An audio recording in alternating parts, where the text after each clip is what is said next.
Entonces, vamos a empezar la sesión correspondiente a la presentación de resultados y específicamente al empleo de tablas y ilustraciones, pero específicamente gráficos estadísticos.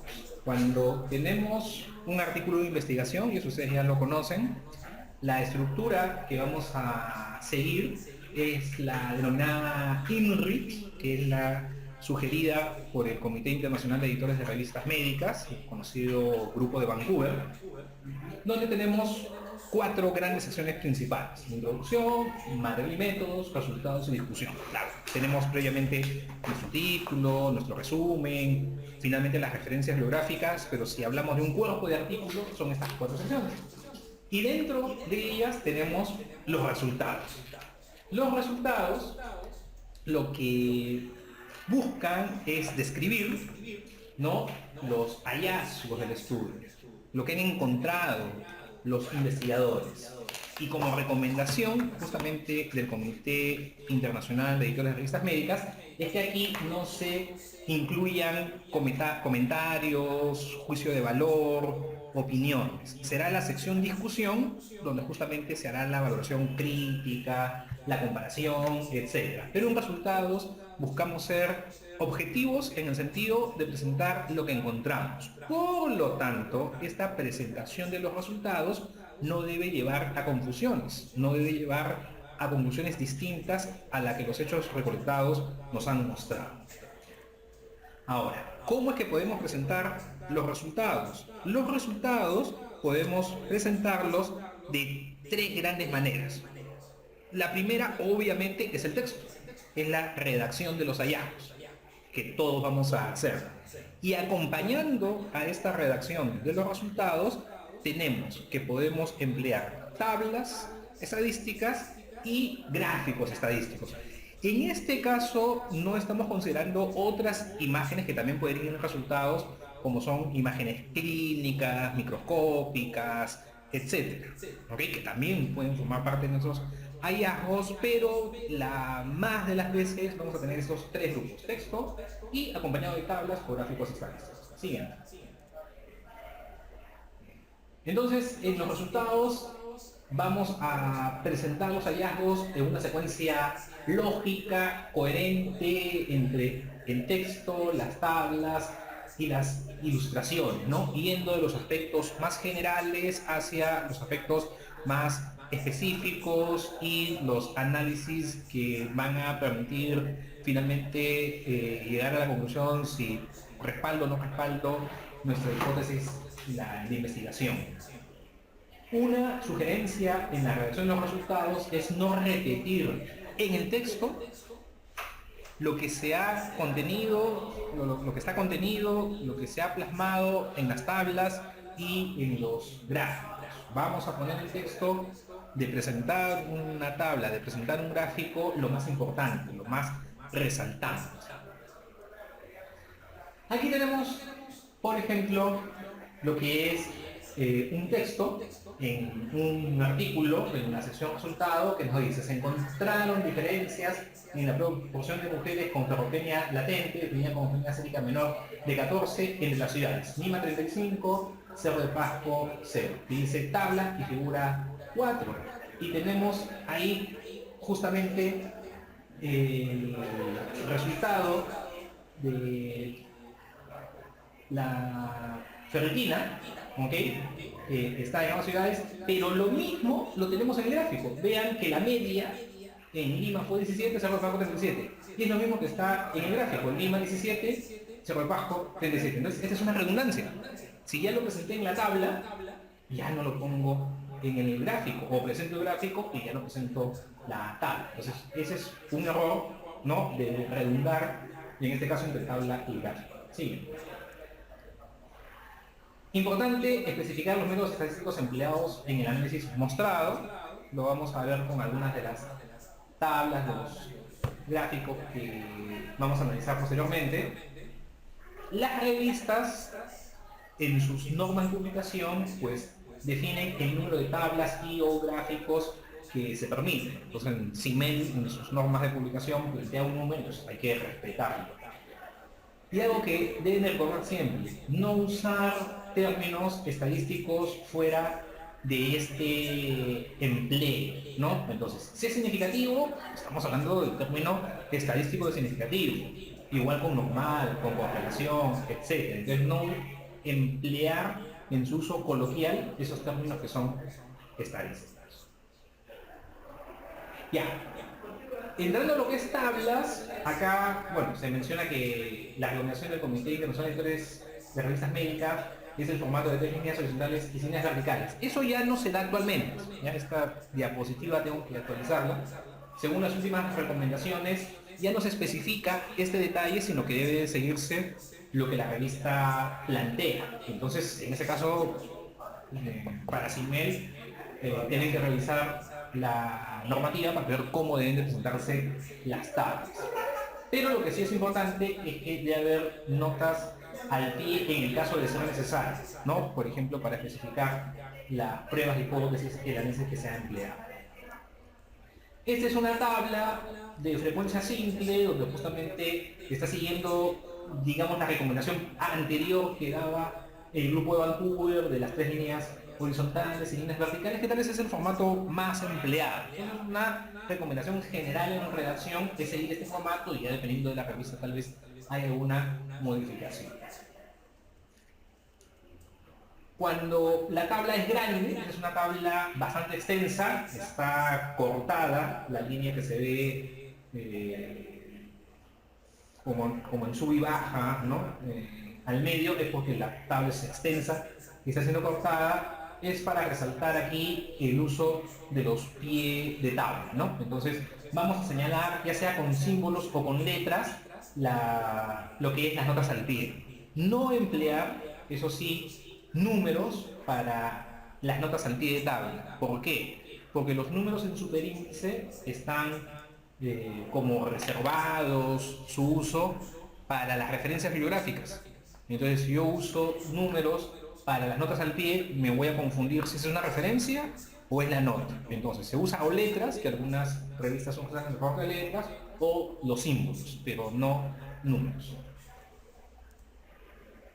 Ahora, esta tabla, si la vemos y nos preguntamos si está bien elaborada, bueno, en relación al formato tradicional de Vancouver, tendría líneas verticales que antes no se recomendaban, ni las líneas horizontales en el cuerpo de la tabla. Por otro lado, si bien hay algunas siglas que son de uso bastante frecuente, el X que aparece en el encabezado, asumimos que es una media, pero la simbología de la media es X con la barra superior. Entonces, claro, entendemos que quiere expresar media, pero no es el símbolo adecuado. Luego, cuando tenemos el DS, también estamos asumiendo que es desviación estándar, pero sería mejor definirlo tal vez con una nota al pie.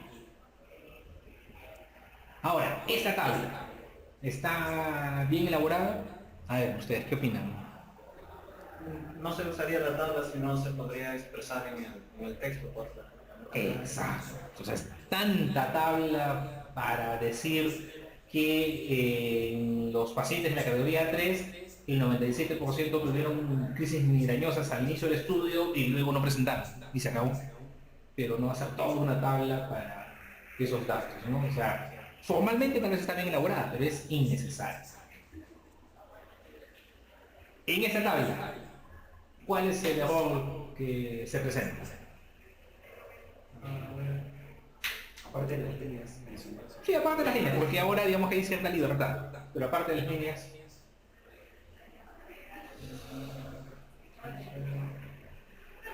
No se está contando los que tienen 1 milímetro. Exacto, el paciente que tenga 1 milímetro en el engrosamiento de las vainas de los tendones flexores.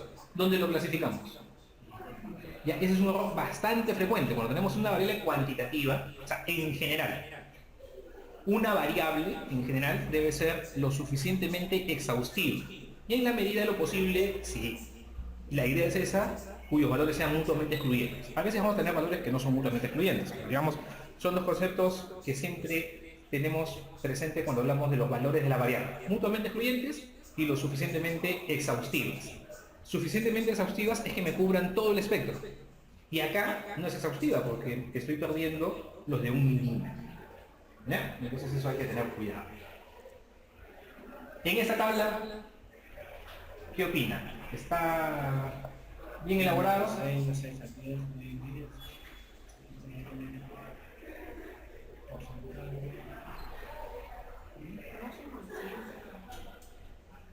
45, 21, 20, así son más. En principio, ¿qué decimos? Correcto, ¿no? Está bien, claro.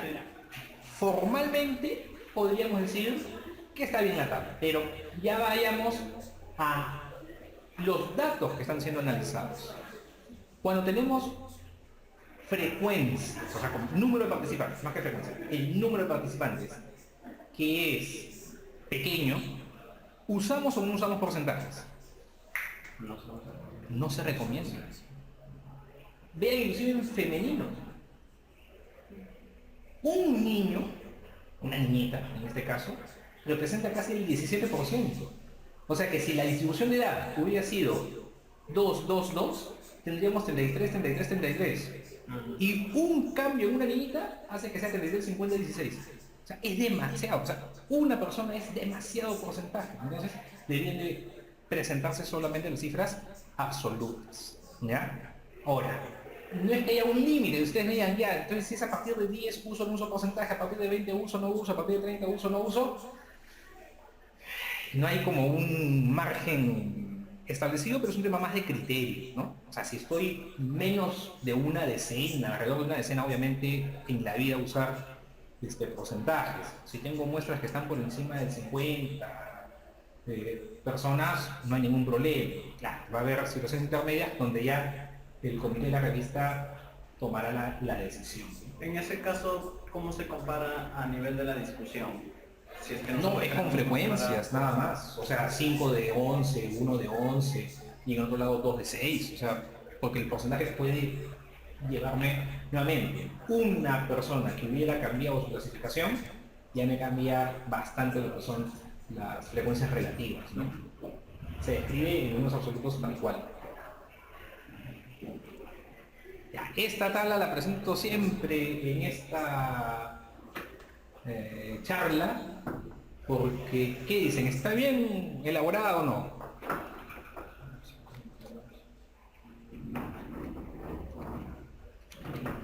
¿Qué tipo de tabla aparentemente es? Digo, aparentemente es. ¿Es una tabla de distribución de frecuencias o es una tabla de contingencia? Tal como la ven así. frecuencia. O contingencia.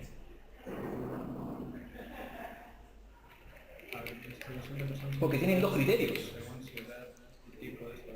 Un criterio es el establecimiento y otro criterio es la ciudad. No. Aparte del área estadística, o sea, tenemos dos criterios. Pero la pregunta es, ¿cuántos hospitales 2 de mayo hay en Pucallpa? ¿Cuántos hospitales regionales de Pucallpa hay en Lima? ¿Cuántos hospitales regionales de Ayacucho hay en Pucallpa? O sea, no tiene sentido. En realidad lo que está expresando esta tabla es una distribución de frecuencias, pero lo presentan como si fuera una tabla de contingencia.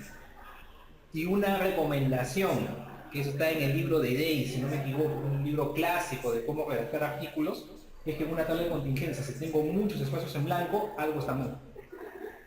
Y esta tabla tiene un montón de celdas en blanco.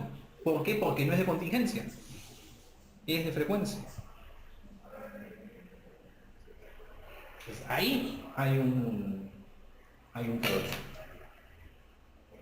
Y además otros detalles, como poner el n en la celda ya interna, cuando está arriba, ya, otros errores. Ya, esta tabla, la tabla, ¿está bien construida? Digamos que sí, formalmente hablando. Pero lean el texto. ¿Qué dice? Fueron incluidos un total de 190 y hay 186. 190 niños, ¿no? Dice el texto. Ya, y en la tabla, ¿cuántos tenemos? Global, ¿qué dice? Allá, arriba, ¿qué dice? 186. ¿Y en global, qué dice? 67 de cuántos. De 196. Entonces, ¿son 190? ¿Son 186? ¿O son 198? Sí, sí, sí. Se ha pasado en un artículo cuando llegó que lo que estaba en el resumen no tenía que ver, no era el mismo número que estaba en las tablas y le dije a la chica que lo tenía que corregir. Exacto, ¿no? Ahora, este artículo o esta tabla, digamos que está evolucionando la estadística. Vean como grupo de edad. ¿Cuánto es 84 sobre 17? ¿Es 20%? No. Pues 84 sobre 17, ¿cuánto saldrá? 5. Sí. Entonces una cosa así, entonces es un porcentaje 5. O sea, tal vez ahí es 17 de 84. No 84 de 17. Es un error, un horror que ha pasado ahí. Luego vean, ¿Ese artículo es publicado ya? publicado. Todas las cosas que ustedes ven acá están publicadas. Vean, según sexo femenino, ¿ustedes creen que 29 de 95 es el 12%? ¿Ustedes creen que 29 de 95 es el 12%? Doctor, entonces el editor tiene que revisar cada numerito con su calculadora para... Exacto. Tal vez no cada numerito, pero si salta una cosa que es groseramente equivocada. O sea, 29,95 pues no es 12, pues va a ser 29, 30%. Es casi 29 de 100. Y ahí hay un error con ese 12%, porque adicionalmente el intervalo de confianza no incluye el valor puntual. Y eso es ilógico, porque un intervalo de confianza es la estimación puntual más menos un error estándar, ¿no? Y entonces, perdón, por un margen de error. Y ese margen de error es el error estándar por el nivel de confianza, ¿no? que se está trabajando. Entonces, el 12 no está incluido en el rango de 21,5 a 40,8. Y está pésimo. Pues, está muy mal, ¿no? Entonces, vean, tal vez formalmente la tabla está bien elaborada, pero los datos Ahora hay inconsistencias, ¿no? esa línea, esa pequeña línea que está entre niños y prevalencia, siempre se puede usar o... Es facultativa, pero si ayuda a separar, a dividir y mejorar la presentación no hay ningún problema. Personalmente yo me gusta usar esas líneas en el encabezado, ¿no? Cuando hay varios grupos y se quiere comparar, yo sí me gusta usar esas líneas. Pasamos entonces ya a los gráficos, ¿no? Estadísticos especialmente, ¿no? O particularmente, vamos a hablar.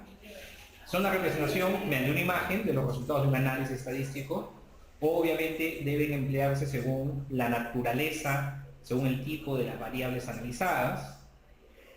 No emplear 3 dimensiones, salvo que analicen 3 variables. Pero si no es así, no empleen 3 dimensiones porque se distorsiona la realidad. Y obviamente no deben de inducir a conclusiones distintas a la que los hechos muestran. Este gráfico sí es un gráfico no real, ¿no? Es un gráfico ficticio, solamente para mostrar los componentes. Todo gráfico debe tener una buena proporcionalidad.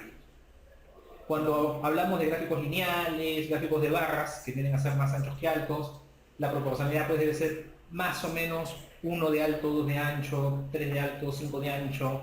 O sea, no deben ser gráficos muy planos ni gráficos muy picudos, ¿no? Debe ser una buena proporción. El título, que debe tener el qué, quiénes, dónde, cuándo, que es, digamos, lo usual. Hay algunas, digamos, como excepciones, donde el no poner el dónde o el cuándo no me quita, inclusive tal vez ponerlo no tiene mucho sentido, como en varias investigaciones de ciencias básicas. O sea, decir, yo hice esto en el laboratorio tal, en el año tal, como que ahí no va, pero en investigación clínica y en salud pública en particular, en salud pública sí tiene que estar el dónde y el cuándo, eso de cajón, como se dice. Y en clínica ahí viendo bien. De esos, o sea, de esos obligatoriamente sí o sí tendría que estar el dónde y el cuándo, y el qué, el quién No, no, no. depende de... O lo obligatorio es el qué y el quiénes. O sea, qué se hizo y quiénes son los sujetos de estudio. Eso sí, es el obligatorio, eso no puede faltar. El qué y el quiénes. El dónde y el cuándo es lo que puede ir variando en función al área que se está investigando. O sea, es un trabajo de clínicas, es un trabajo de salud pública, es un trabajo de educación médica, es un trabajo de ciencias básicas. Ahí varía. El título no tiene que estar dentro del gráfico, o puede ir también arriba. Eso va a depender del formato de la revista. Algunos ponen los títulos arriba, algunos ponen los títulos abajo. Acá, por ejemplo, no está numerado. En las revistas tiene que estar numerado. O sea, tiene que decir gráfico número 1 punto y el título. Exacto, tiene que tener su numeración. Y eso ya son cuestiones, digamos, del formato que asume la revista. Sobre todo la posición, si es arriba o es abajo. Sí, pero si metes arriba... Encima del gráfico. Claro, por ejemplo, en la revista LNS creo que es abajo. En el caso de las imágenes. Las tablas siempre el título va a ser arriba. Sí. Nunca he visto una tabla que tenga el título abajo. Puede ser que exista alguna revista que se le ocurra, pero no... Depende de la revista. Claro, pero en el caso de los gráficos van a haber sí muchas revistas que el subtítulo está en la parte inferior. Los títulos de los ejes. Fundamental. Es mejor acá pecar de exceso que por defectos. En algunos casos, en el eje X puede ser ya bastante obvio, digamos, el título y tal vez no sea necesario, puede ser, pero en el eje Y, ahí sí siempre debe estar el título, eso no puede fallar. El eje, cuando representa pues una cuantificación, debe empezar en 0. Siempre debe empezar en 0. Y si estoy alejado del 0 ya en mis valores, lo que puedo hacer es cortar el eje. Pero siempre empiezo en 0. Y cuando estoy tomando datos de una fuente distinta, o sea, no son datos primarios de mi investigación, sino que lo estoy obteniendo de otro estudio, de un libro, de un manual, etcétera, tengo que poner la fuente. Eso también es una recomendación.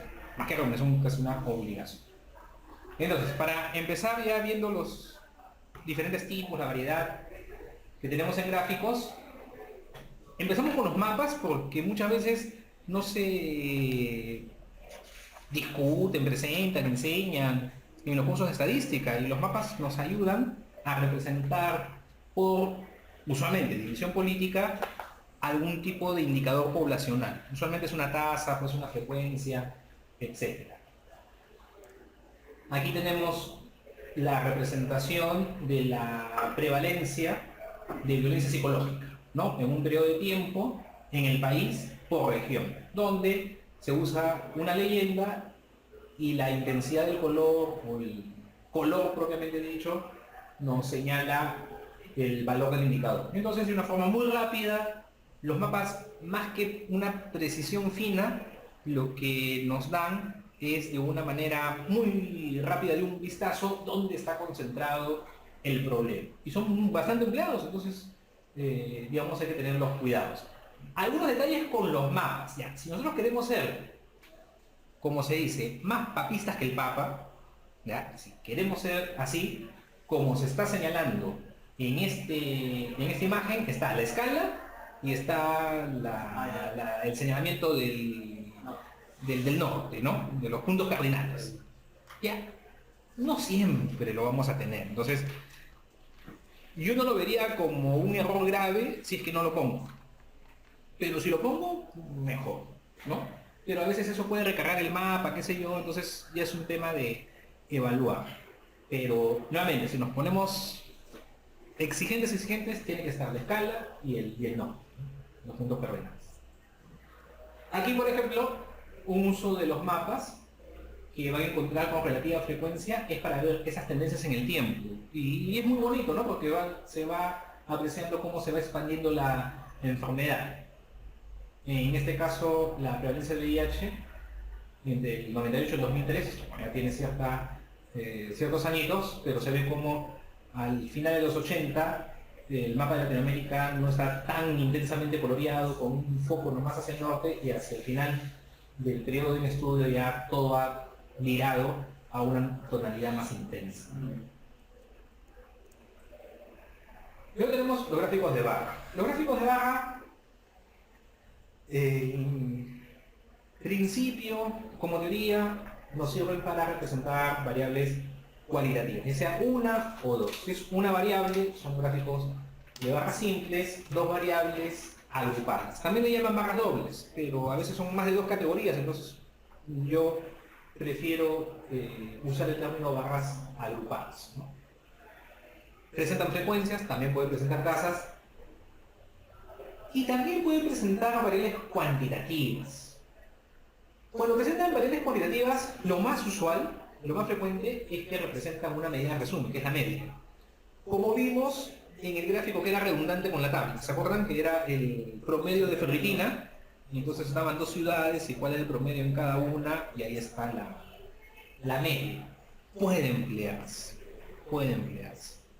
O sea, si bien la descripción es que nos sirve para variables cualitativas, eventualmente nos puede ayudar a representar una media. Pero en esos casos, la sugerencia es que vaya acompañada con su barrita de error, que puede representarme la desviación estándar, o el intervalo de confianza, o el error estándar. Este es un gráfico de barras de frecuencia simple. Y adelantándonos un poco, ¿qué errores tiene este gráfico? Los números superiores de la barra creo que no deben de estar. Claro, deben de estar dentro, ¿no? Los números deben estar dentro. Y el otro error que, digamos... Allá, el eje Y no tiene nombre. Ya, el eje Y no tiene nombre, eso debería de indicarnos, ¿no? Que es una distribución porcentual, etcétera. Y el otro, que ya es una sutileza. Las líneas de división, ¿no? Que parten a partir del eje Y. Lo que está descrito, eso lo va a encontrar en algunas recomendaciones. Si ya está el valor de cada una de las categorías, las líneas de división como que están redundando. Porque las líneas de división nos ayudan cuando no tenemos el valor, para más o menos saber cuál es la altura.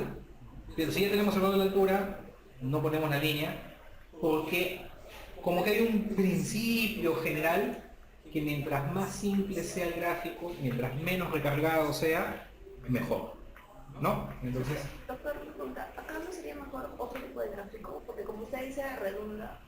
¿O es No. necesario ese de barra simple? Se quita uno. O sea, quito las líneas Quita las líneas. de división, exacto. Y queda igual el 35 y es un número dentro. Y el número de... Exacto.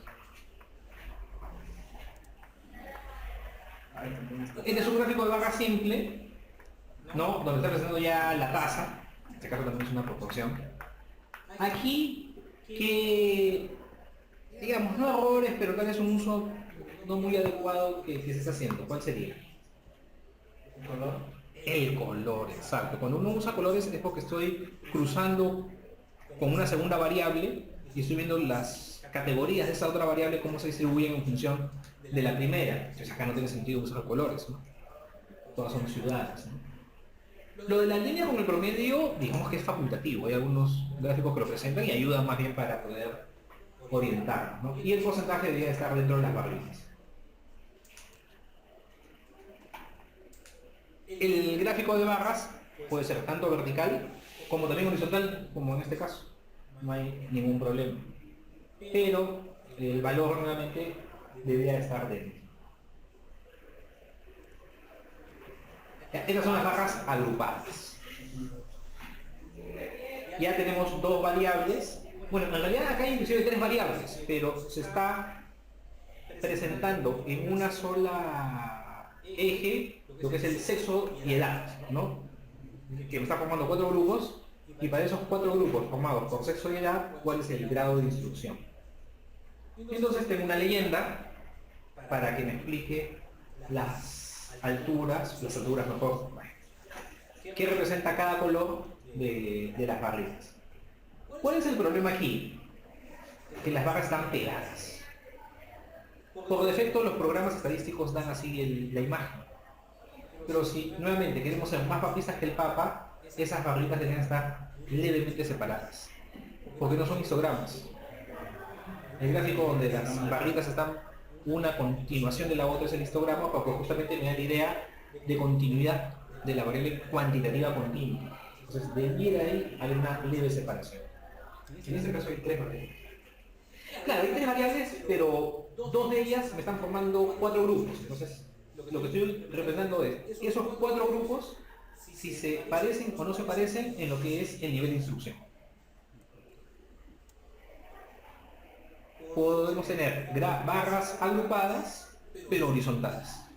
Pueden ser tanto verticales como horizontales.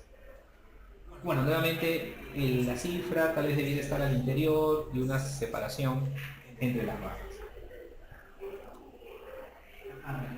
Y estas son las apiladas, que me lleva a todo un 100%, entonces permite hacer las comparaciones.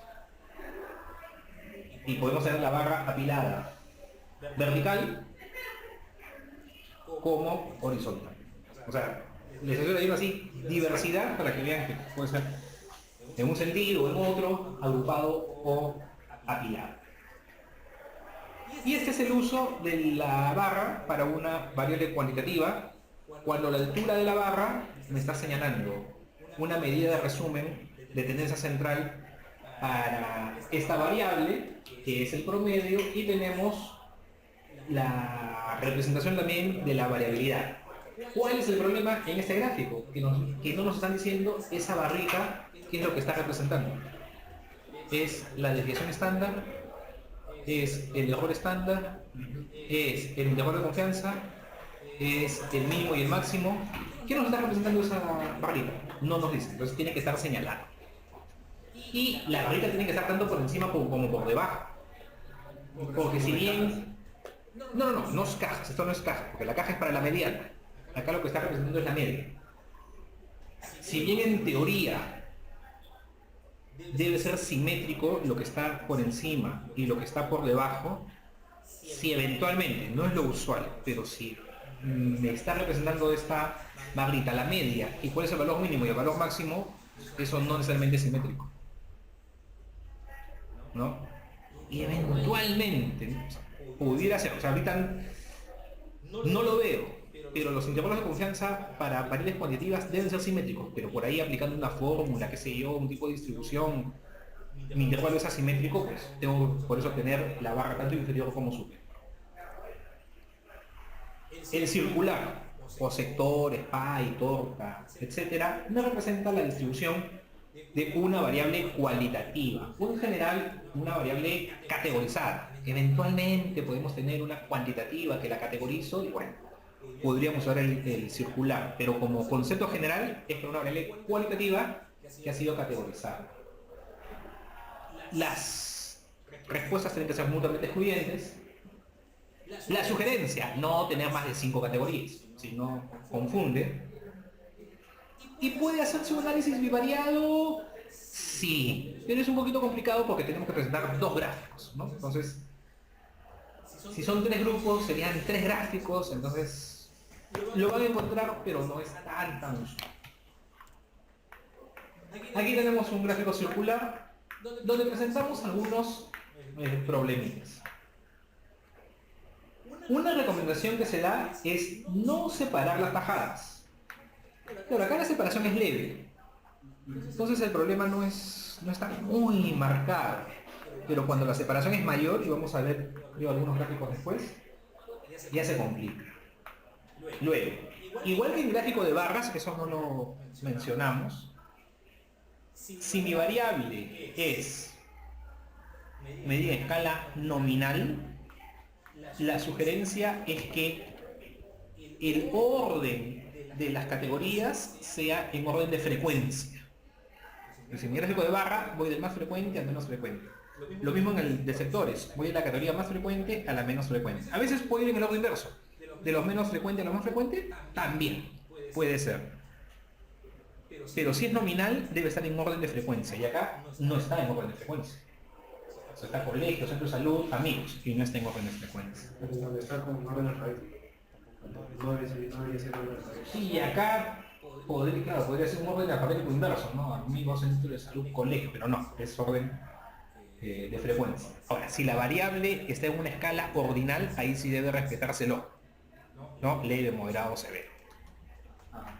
Ahora, si la etiqueta está dentro, está fuera, el valor está dentro, está fuera, eso sí yo no me haría mucho problema. Depende mucho de cuál sería la mejor presentación, ¿no? Por ejemplo, en este caso, si tenemos un segmento que es pequeño, introducir el texto tal vez lo complica, entonces mejor lo ponemos afuera.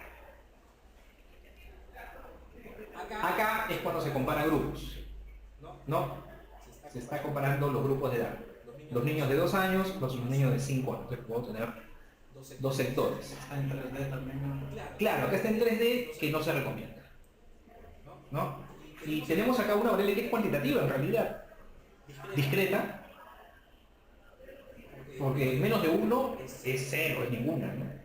Porque es número, pero bueno, acá dice número promedio, medio raro. Pero es para mostrar principalmente que podemos hacer una comparación, pero cada grupo es un sector, o sea, perdón, un círculo, cada grupo. Lineal es tendencia en el tiempo, no importa qué. O sea, es un indicador de una variable cuantitativa, cualitativa, lo que sea, pero es tendencia en el tiempo.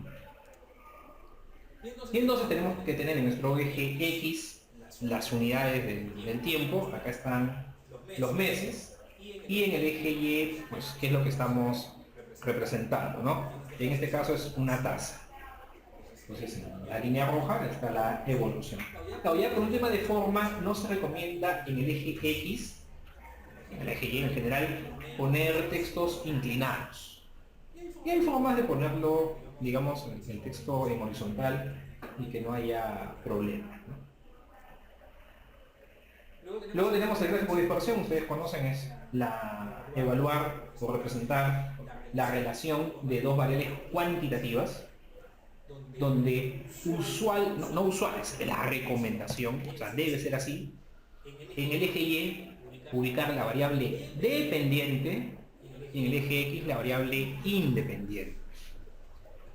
Cuando tenemos dos variables cuantitativas donde no hay una relación de dependencia, no es razonable decir que esta depende de la otra, entonces ahí es indistinto. Pero cuando tenemos cierta relación, no necesariamente de causalidad, pero sí que, digamos, Y va a variar en función a X, debemos hacerlo así. Por ejemplo, acá tenemos la frecuencia de la atención de casos de diarrea en función a características de la vivienda. Este es un estudio ecológico. Y claro, o sea, es razonable pensar que si yo tengo más viviendas que no tienen el servicio, o sea, acá el eje X lo que está representando es la falta de servicio. Voy más a la derecha en el eje X, es más falta de servicio. Si tengo menos servicio, o sea, más falta de servicio, mi frecuencia de diarrea va a ser mayor. Es lo razonable. Entonces, por eso pongo en el Y la diarrea y en el X el servicio sanitario. Podemos o no acompañar de la línea de regresión. Ya, eso siempre va a darse en función que sea razonable que la relación es lineal. Ya, entonces no es obligatorio, más bien hay que ver si es que, digamos, ayuda o podría confundir. El histograma es el gráfico por excelencia para variable cuantitativa. Sin embargo, encontrar un histograma de un artículo de investigación es como buscar una aguja en un pajar. Es un gráfico muy importante, es un gráfico que en el análisis exploratorio nos ayuda bastante, pero como ocupa espacio, poner en un artículo un gráfico que solamente es descriptivo para una variable cuantitativa quita espacio. Por eso es poco frecuente encontrarlo, salvo en investigaciones, como en este caso, donde la variable principal es una variable cuantitativa y justamente yo quiero mostrar cómo se distribuye esta variable en una población y el histograma me ayuda bastante. ¿Ya? Entonces, eso, o sea, es posible que lo encuentren, pero no es tan frecuente. O sea, en todos sus estudios, ustedes cuando estamos trabajando con paciente, analizan la edad. O sea, el sexo y la edad son variables como omnipresentes siempre que describimos a los pacientes. ¿Y ustedes van a encontrar los histogramas de la edad en todos los estudios? No. ¿Por qué? Porque ocupa espacio. Pero, digamos, si es necesario, lo presento como el ejemplo. Ahora sí, el box plot del gráfico de cajas nos ayuda para representar una variable cuantitativa en cuartiles. Y ahí tenemos nuestro gráfico de cajas, puede ser para un solo grupo, usualmente como en el histograma. Presentar un gráfico de cajas para un solo grupo o para toda mi muestra es poco frecuente. Su uso sí se da con relativa frecuencia, no es difícil encontrarlo, cuando estamos comparando. Entonces vemos cómo se distribuye esta variable en un grupo en comparación al otro, ¿no? Y recuerden que es la distribución por cuartiles. Un gráfico particular, que sería un gráfico lineal, pero tiene una particularidad, que es el gráfico de Kaplan-Meier, que es este gráfico lineal, pero que nos representa la probabilidad de aún no haber fallado. Eso es lo que nos representa Kaplan-Meier, la probabilidad de todavía no haber tenido el evento en estudio, ¿no? La supervivencia, que no solamente es mortalidad.